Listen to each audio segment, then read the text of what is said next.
Look at that shine. So I want to do something a little bit more fun. So I'm going to use the lipstick that's also by Creaminess. And I'm going to use this pink and that pink. And I'm using a synthetic dual fiber brush and getting that color. See how I'm just like getting just a little bit. I'm not putting too much on my brush. And I'm going to apply all over the face. Now I'm just going to use a darker shade and I'm going to intensify that. I'm also bringing that color on my eyelid because I want to create contrast. This look, one of my students actually did. Thanks, Michael. And I loved it. So I'm doing my version. Smaller brush. Now I'm using a lipstick to do this. And can you see this finish?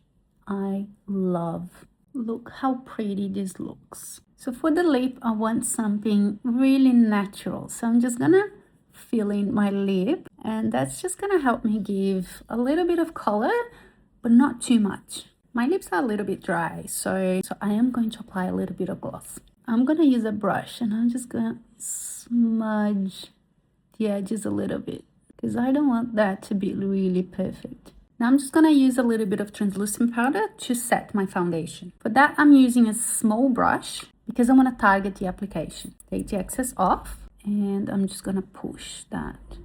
So this is more like an editorial look, so we don't want to go too heavy with the powder. You still want to be able to see that dewiness on the skin. So I'm just setting where I usually get quite oily. Because I want to create something with a lot of contrast, I am going to use this bad guy. So this is a metallic pigment, but to activate this product, you need a mixing medium.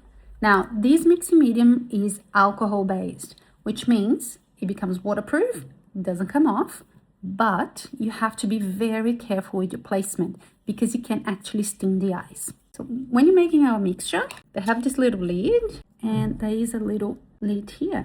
That's really good because then you don't actually accidentally drop it in your makeup kit. So I'm getting a little bit here on my palette.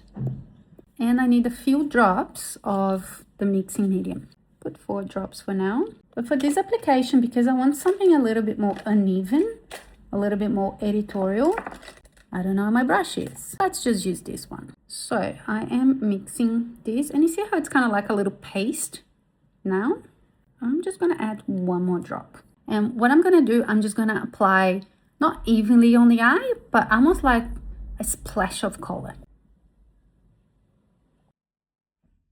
Can you see that metallic? And you just need to let that dry completely. You can feel it's a little bit wet. And when it goes completely dry, it's done. It doesn't transfer and it won't come off. So I'm just going to fan a little bit. Can you see that shine?